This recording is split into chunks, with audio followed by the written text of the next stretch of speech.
여러분 반갑습니다. 행 소장입니다. 우리가 인생을 살다 보면 몇 번의 이제 변곡점이 있어요. 20대에서 30대로 넘어가는 시점에서는 공부를 했던 시기를 지나서 어떤 사회의 한 사람으로서 이제 내가 내 스스로를 이끌어 가야 되는 그런 시기가 오잖아요. 그래서 직장에 취직도 해야 되고, 그 다음에 결혼도 해야 되고, 또 가정도 꾸려야 되고, 또 자녀들도 두게 되면 이렇게 돼요. 그래서 20대와 30대의 차이는 굉장한 차이가 있다고 이제 봐야 되겠죠.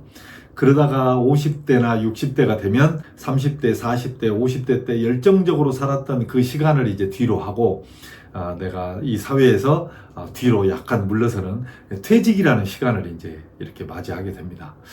그런데 우리는 이제 퇴직 그러면 그 단어 자체가 굉장히 우울하고, 또 뭔가 내가 이제 소외된 것 같고, 이제는 이 사회에서 필요 없는 인간 같은 그런 느낌을 주는 이게 단어이긴 해요. 또 사회도 현실적으로 바라보면 그런 모양을 갖추고 있고, 내 자신도 그렇게 대우를 받을 수밖에 없는 이제 그런 이제 시스템과 여건에 이제 놓이게 되는 거죠.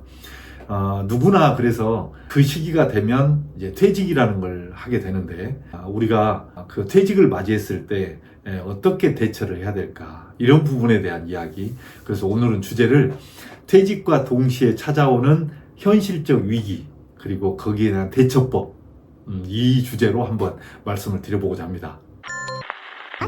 어느 날 갑자기 이제 너는 이 사회에서 주류가 아니고 좀 뒤로 물러나 줬으면 좋겠다, 이렇게 해서 이제 퇴직이라는 걸 하게 된단 말이죠.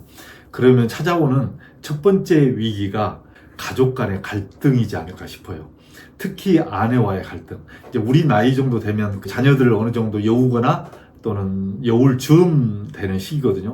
그래서 이제 자녀들하고는 조금 거리가 좀 떨어져요. 그런데 아내하고의 관계는 이제 밀착되는 그런 시기가 되거든요.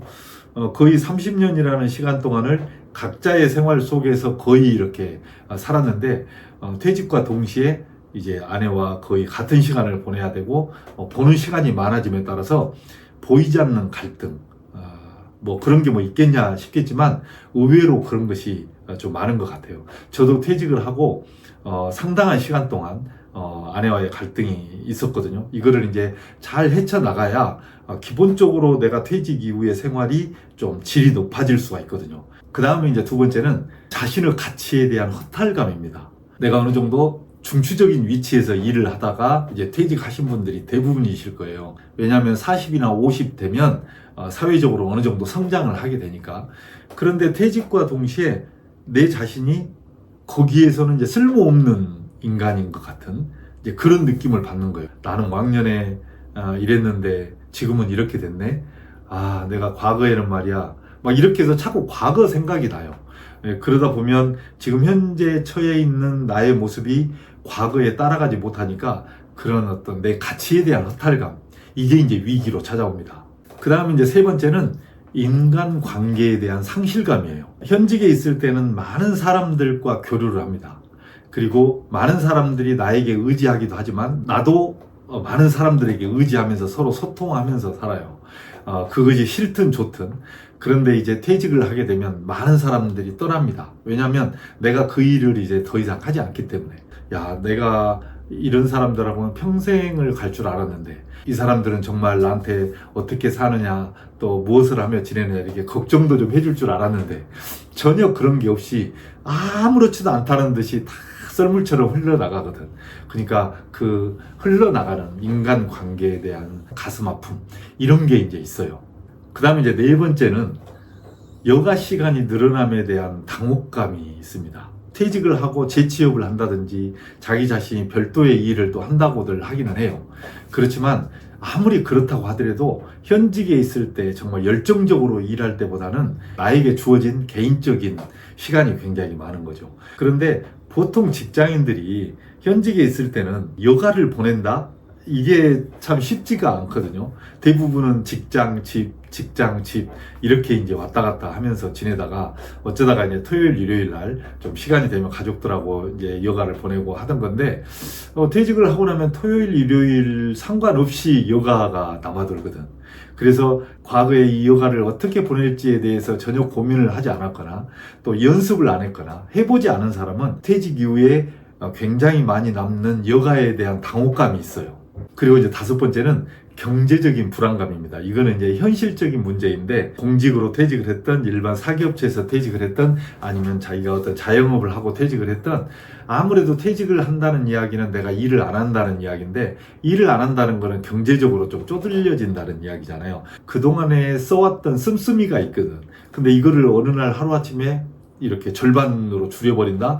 이거는 이제 쉽지가 않아요. 그러다 보니까 내가 퇴직을 함과 동시에 나에게 다가오는 경제적인 불안감, 어떻게 하지? 어떻게 살지?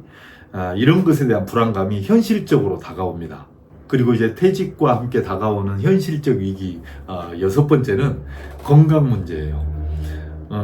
나이가 이게 우리가 그런 이야기 하잖아요. 뭐 30대 다르고 40대 다르고 50대 다르고 60대 다르다고. 그런데 50대에서 60대, 60대에서 70대가 확 달라지는 것 같아요. 그 전보다. 여기저기 이제 몸이 이제 고장나기 시작을 하는 거죠. 그게 이제 60대 전후로 그렇게 되는 것 같아요. 이제 그것은 아무래도 40대, 50대 때 정말 열정을 다해서 내가 몸으로 열심히 일한 어떤 그런 후유증이겠죠. 다른 여러 가지 것도 많이 있겠습니다만, 제가 이제 대표적으로 6가지를 한번 말씀을 드려봤습니다. 퇴직과 동시에 닥쳐오는 위기, 6가지.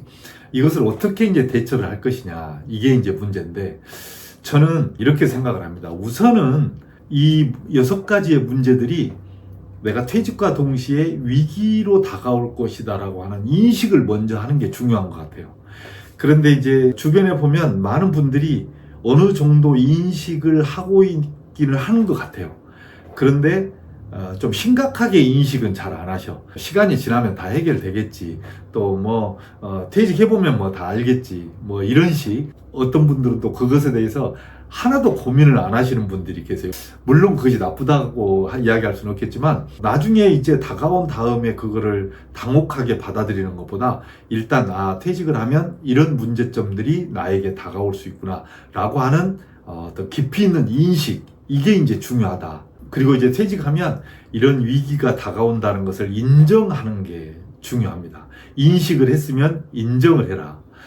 내가 가족 간에 불화가 있을 수 있겠다. 내 가치에 대한 허탈감이 다가올 수 있고, 또 주변의 인간관계에 있어서의 그런 상실감 같은 것도 올 수 있다. 경제적인 어려움도 올 수 있다. 또 건강에 어떤 큰 문제가 다가올 수도 있다. 또 여가 시간이 많아짐으로 인해서 내가 굉장히 당황할 수도 있다. 이런 등등에 대한 것들을 인정하고 받아들이는 거, 이게 이제 중요하다. 이런 말씀을 드려요. 우리가 이제 인정하고 인식을 했으면 이 부분에 대해서 이제 적극적으로 대처하는 노력이 이제 필요하잖아요. 제가 봤을 때는 첫 번째로는 자기에 맞는 취미 활동이나 관심사를 한번 좀 찾아보는 것도 좋을 것 같아요. 내가 그동안에 해보지 못했던 것이 무엇인지, 그리고 내 자신이 관심 있는데도 불구하고 그동안에 도전해보지 못했던 것이 무엇인지, 이런 것에 대해서 한번 찾아보는 거. 그래서 그것을 한번 도전해보는 거, 이것도 굉장히 중요한 것 같습니다. 그 다음에 건강 유지를 위해서 이제 동호회라든지 모임이라든지 이런 것도 한번 찾아서 내가 어울릴 수 있는 곳에 가서 적극적으로 사회 모임에 참여하는, 이런 것도 굉장히 중요하고, 그리고 또 한 가지는 자기가 평소에 공부하지 못했던 것을 한번 공부를 시도해보는 것도 좋을 것 같아요. 저도 이제 자유여행으로 이제 해외여행을 좀 이렇게 가려고 하다 보니까 주고받는 인사말 정도는 할 줄 알아야 될 것 같아서, 무슨 뭐 일본어라든지 뭐 라오스어 이런 거 있잖아요. 캄보디아어, 베트남어, 이런 거 이제 인사말 정도, 이런 것 정도는 이제 이렇게 공부를 하는, 이제 그렇게 좀 지내고 있거든요. 이제 제 이야기를 한 건데, 여러분도 여러분 그 어떤 그 관심에 맞는 그런 공부를 한번 해보는 것도 좋을 것 같아요. 그 다음에 이제 규칙적인 운동을 통한 건강 관리는 필수겠죠. 건강이 갖춰지지 못하면 다른 것에 대해서 도전할 수가 없잖아요. 우리가 막 뛰어다닌다든지 이렇게는 못한다고 하더라도, 그래도 우리가 어느 정도 여행 갔을 때 걸어 다니면서 이렇게 즐길 수 있는 여건은 돼야 되니까, 정기적으로 건강을 챙기는 운동, 이거 꼭 잊지 않으셔야 됩니다. 그 다음에 이제 가족 간의 갈등이 좀 있다고 그랬잖아요.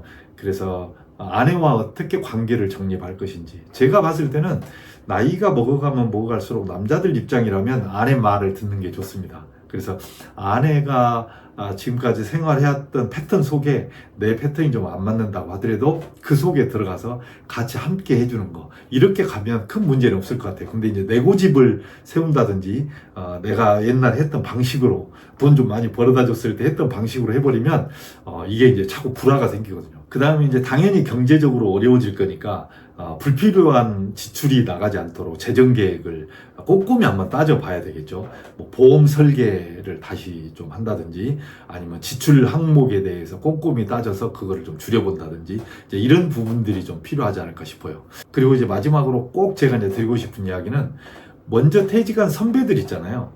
먼저 퇴직한 선배들을 혹시 만날 기회가 있으면 그분들의 조언을 좀 꼭 좀 구하시기 바랍니다. 물론 도움이 되는 조언도 있고 그렇지 않는 조언도 있긴 해요. 그렇지만 저도 이제 종종 퇴직한 선배님들 만나서 제가 이제 어떻게 사시는지, 가족 관계는 어떻게 하고 계시는지, 뭐 경제적인 부분이라든지, 그 다음에 건강 관리는 어떻게 하시는지, 이렇게 제가 이제 자문도 구하고 이렇게 말씀을 들어보거든요. 그러면 의외로 이렇게 좀 도움 받을 게 많습니다. 그래서 나보다 먼저 퇴직한 선배들의 조언을 한번 들어보는 거, 이거 굉장히 좋은 것 같아요.